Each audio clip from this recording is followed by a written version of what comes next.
حضرت بلال حبشی. اب سیدنا صدیق اکبر فرماتے ہیں کہ رسول پاک گزرے، بلال کو مار پڑ رہی تھی، میرے حبیب پاک کی آنکھوں میں آنسو آ گئے. بے خبر ہو جو غلاموں سے وہ آقا کیا ہے. حضور کی آنکھوں میں آنسو، اور حضور نے دعا فرمائی کہ یا اللہ میرے بلال کو نجات دے دے، یا اللہ میرے بلال کو نجات دے دے. رسول پاک یہ کہہ کے گزر گئے. ایک کونے میں، حرم شریف کے کونے میں بیٹھ کے رسول پاک رو رہے ہیں. جناب صدیق اکبر نے کہا حضور کیا ہوا؟ فرمایا ابو بکر سوچ رہا ہوں خدا اگر مجھے پیسے دے تو میں بلال کو خرید لوں، اگر رب پیسے دے تو خرید لوں، سوچ رہا ہوں. جناب ابو بکر صدیق گھر گئے، گھر جا کے حضرت عباس کو بھیجا، کہا امیہ میرا مخالف ہے، مجھ سے وہ بات نہیں کرے گا، آپ جائیے، آپ جا کے کہیے بلال کو بیچ ڈالے. حضرت عباس نے جا کے کہا بلال کو بیچ دو. کہنے لگا میری قیمت بہت زیادہ ہے، 50 دینار کا میں نے خریدا ہے اور میں منافع لے کے بیچوں گا.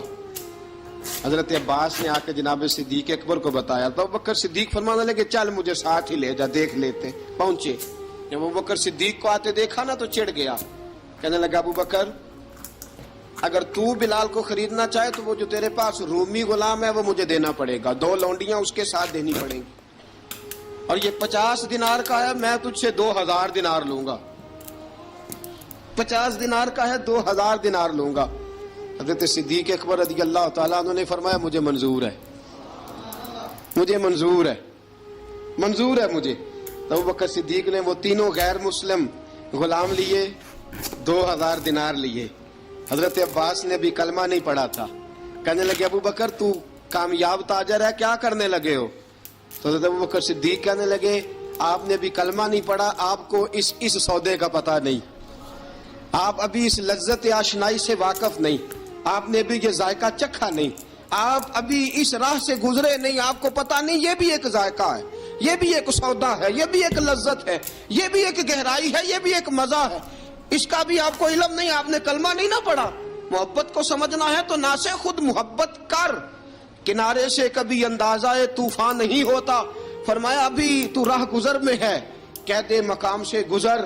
ابھی ذرا آگے چلیں گے نا، جب آپ کلمہ پڑھیں گے تو آپ کو پتہ چلے گا. حضرت سیدنا بلال حبشی کو لینے کے لیے صدیق اکبر پہنچے، 2000 دینار، 3 غلام پڑھے لکھے سیانے سمجھدار. جب دیے نا تو امیہ کھل کھلا کے ہنسا. کہنے لگا ابو بکر بڑے گھاٹے کا سودا کیا تو نے، ابو بکر تو نے بڑے گھاٹے کا سودا کیا ہے. یہ پڑھا لکھا مجھے دے کے جا رہا ہے اور یہ ان پڑھ تو لے کے جا رہا ہے، یہ خوبصورت رومی غلام دے کے جا رہا ہے اور یہ حبشی کالے رنگ کا تو لے کے جا رہا ہے، اور 50 دینار کا غلام 2000 دینار میں تو لے کے جا رہا ہے. اتنے گھاٹے کا سودا، اتنی بڑی نادانی. حضرت جناب سیدنا صدیق اکبر رضی اللہ تعالیٰ کہنے لگے امیہ تو کافر ہے، لیکن تو نے ابھی بھی پیسے تھوڑے مانگے ہیں، تو نے بلال کا رنگ دیکھا ہے، میں نے مصطفیٰ کے عشق کا رنگ دیکھا ہے. فرمایا تو ابھی اس کے رنگ میں الجھا ہوا ہے اور میں جو اس کے باطن کا حسن ہے وہاں تک پہنچ گیا ہوں. حضرت سیدنا بلال حبشی رضی اللہ تعالیٰ عنہ ساتھ کھڑے. ابو بکر صدیق رضی اللہ تعالیٰ عنہ نے ارشاد فرمایا اگر میں یمن کا حکمران ہوتا، یمن کا بادشاہ ہوتا، اور تو مجھے کہتا کہ بلال میں تب دوں گا جب تو مجھے یمن کی حکمرانی دے گا. فرمایا میں تجھے یمن کی حکمرانی بھی دے دیتا لیکن بلال کو ضرور خرید کے لے جاتا. حضرت بلال حبشی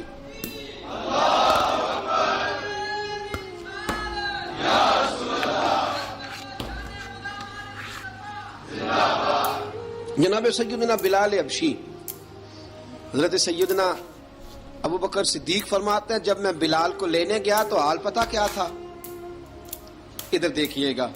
فرماتے ہیں کہ ٹانگیں اوپر کر کے نا، جس طرح آدمی رکوع میں بیٹھتا ہے اس طرح کر کے نا ٹانگیں، اور سر پھر زمین کو لگا کے اس طرح سجدے میں آپ جاتے ہیں، لیکن بالکل ٹانگوں کے ساتھ سر رکھ کے. فرماتے ہیں 4 بھاری چکیاں ریت پہ حضرت بلال تھے، ان کے اوپر چکیاں رکھی ہوئی تھی، اور فرماتے ہیں حضرت بلال تھوڑی تھوڑی حرکت کرتے تھے تو وہ چکیاں جسم کے ساتھ لگتی تھی نا، پارٹ ان کے. فرماتے ہیں زخم بن گئے تھے، خون نکلتا تھا. فرماتے ہیں میں نے وہاں سے جا کے حضرت بلال کو نکالا، پیسے دیے، لے کے آیا تو جناب بلال کہنے لگے جلدی جلدی چلو حضور کے پاس.